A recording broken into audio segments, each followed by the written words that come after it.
Okay, so to review last week's, the first thing that we talked about on Monday was producers and consumers. And we also talked about goods and services. So you watch the video. Remember that goods, these are things that are made or grown. So examples, clothes, cars, food, these are all goods. They're objects that you can touch, hold, that you buy. Services, these are things that someone does for someone else. So a doctor, a dentist, a landscaper, a teacher, these are services. Producer is someone who makes or provides the goods or services. Consumer is someone who uses or buys the goods and services. So in our situation, the producer, I provide the service of teaching. You are a consumer of the lessons that I am teaching. Now, the first assignment that you are doing was you are going to sort the goods and services. So when we look at goods, services, dragging and dropping, so a phone, this, a good, crayons, a good, an ambulance, that's a service, a doctor, service, pizza, service, but this could also be a good. So remember, it can be goods and services. Police officer, services, taxi, services, a baseball, a good. So remember, these are objects that you can actually touch and hold. Shoes. Services are things that someone is doing for you. That's a service that they are providing. Now, the next thing that you are doing is filling in, is this a producer or consumer? Are they producing a good or providing a service, or are they consuming it? So a baker here, a baker is a producer. Dog walker, producer. A shopper, a consumer. They are consuming the products. A babysitter, providing the service, producer. A family eating, consumer. A student, consumer. So you were answering the questions, why do you think it's important to have producers and consumers? What do you think life would be like without the different types of producers? And do you think life would be easier or harder without producers? So these, everyone's going to have different answers. Just make sure that you had explained your thinking. Now, on Tuesday, we were talking about the different types of resources. So there are different types of resources. We have natural resources, which are raw materials that come from the earth. They're not man-made. Capital resources, this is equipment and machines that help workers provide the service. And then human resources, those are the actual people that are needed to make the goods or provide the service. So when we look at different types of resources, you had a pizza parlor, a farm, a clothing store. So you were supposed to look at this word bank and think about which category each of these would go into. So a barn, for example, we know a barn would be at a farm. Now, natural resources, a barn come from nature? No. Human resources, a barn a person? No. Capital resources, it's money, property, machines, equipment. So you should have listed a barn in this category here for a capital resource. Now, a waitress, we have a pizza parlor, farm, clothing store. A waitress is at a pizza parlor. It is a human that is providing a service. So you should have typed waitress in this column here. An oven would be found at a pizza parlor, and it is a machine. So an oven you should have listed as a capital resource. Cotton would be found at a clothing store. It comes from nature, so it is a natural resource. So cotton should be in this column here. I'm not going to go through all of them. I just wanted to kind of review. So make sure that that's what you did here. Remember, natural resources, human resources, capital resources. All different resources will fall into different categories, and different businesses use all of these different types of resources to make their businesses work and get the things that they need. The next thing that you looked at on Wednesday was an assembly line, the words assembly line and a factory. So an assembly line, this is when workers add one part to a product as it passes through on a moving belt. And a factory is where workers create these goods and make these goods. So the two things that you're supposed to do is to watch this YouTube video about Henry Ford and the assembly line.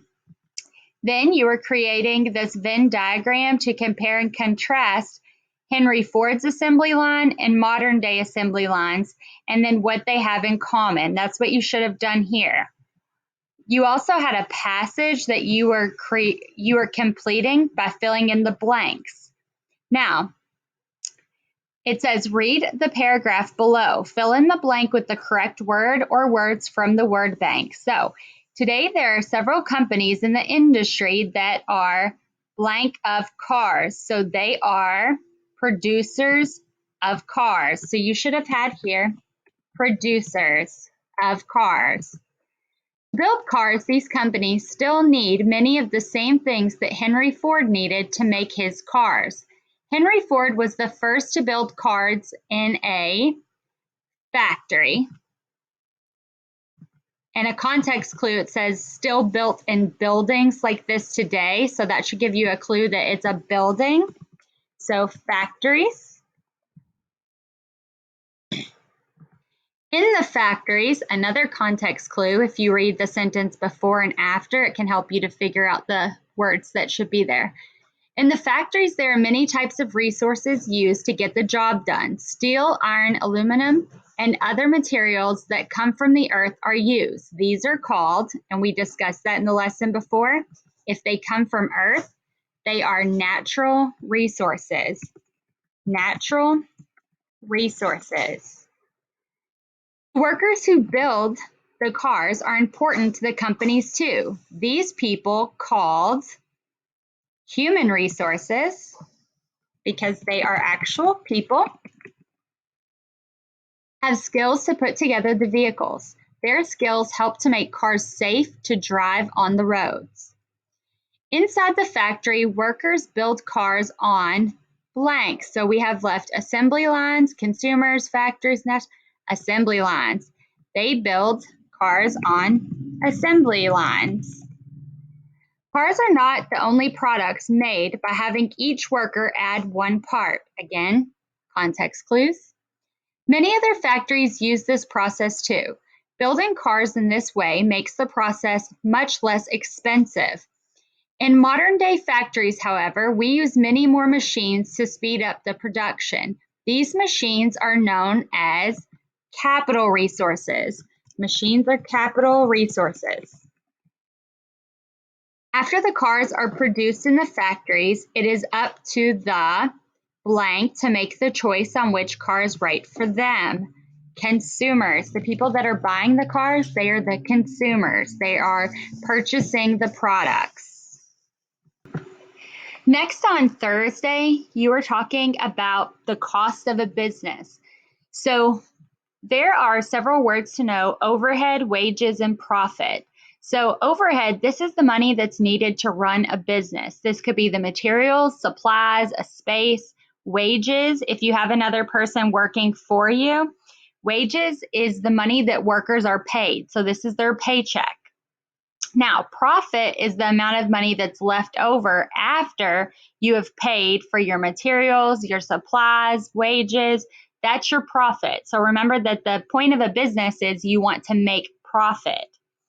So what you were doing today on this lesson, or on Thursday, is you were reading about a business. Here's a dog care business, and you were going to identify what kind of overhead costs they would have. It says, hello, my name is Nate, and I run a dog care business. I love animals, and dogs are my favorite. People call me to wash their dogs, take them for walks, and babysit them while my customers are out of town. To wash the dogs, I use a special dog shampoo. The bottles are small though, so I run out all the time and I always have to buy more. I really enjoy dog walking. The owners provide the leashes, so I don't have to worry about keeping track of them. I walk them all around town. When I keep dogs overnight, I usually rent a cage for them to sleep in. I also have to buy dog food if they stay with me. I love my job. I love the cute little pups I care for. So when we look at this dog care business and we think about what are some of the costs that Nate has, he doesn't have anyone working for him. He does that on his own, but he does say that he uses a special dog shampoo that he runs out of a lot. So he has the cost of dog shampoo that he has to worry about. Another thing he mentioned is that if they stay all night with him, he has to rent a cage. So, rent a cage, that's a cost he has. And he also has to buy dog food for them. So, these are some of the overhead costs that Nate has. So, if he adds up all of these things and then he takes whatever he's getting paid, whatever is left over, that would be the profit that he's actually going to make from that dog care business. So remember that overhead costs, these are the things that you have to purchase, the supplies, materials to be able to provide the service or make the product. Whatever that costs, you have to subtract that from how much you're selling it for or how much you're charging, and whatever is left over, that's going to be the profit. When we looked at this second business, the pizza business, he says that he owns a pizza restaurant and he runs the business from his pizza shop that he rents. So that's another overhead cost because Nate, he was providing the dog care service from his house, but Papa Gino, he has to actually rent a pizza shop. So he has here the pizza shop rent that he has to worry about. He also says that he uses an oven. So he had to purchase that oven. So that's another cost. He has the dough that he has to worry about, the toppings, pepperonis, cheese, sauce, vegetables. So he has lots of supplies to cook, ingredients.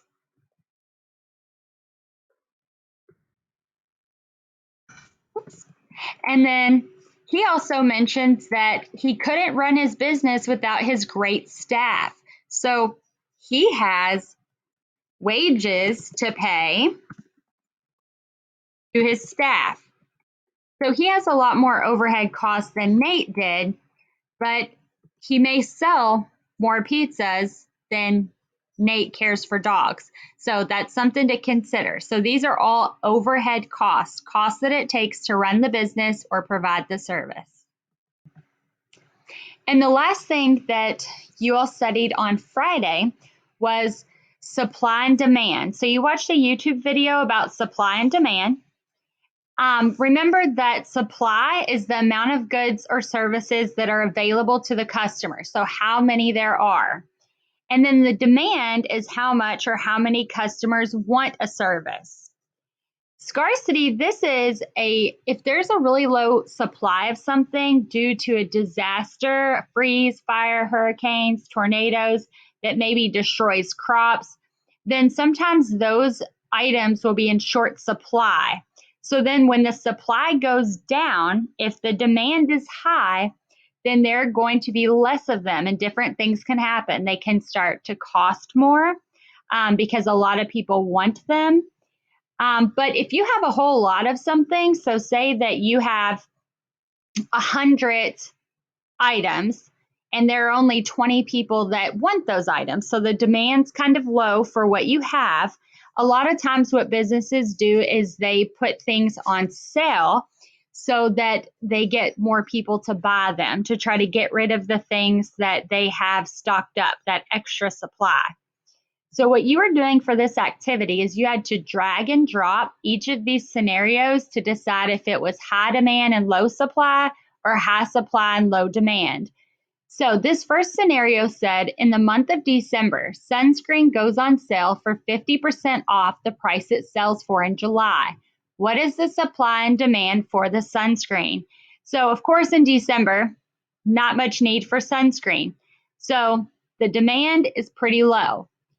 If it's half off, that means that they have more than they need. So, they're going to start putting it on sale.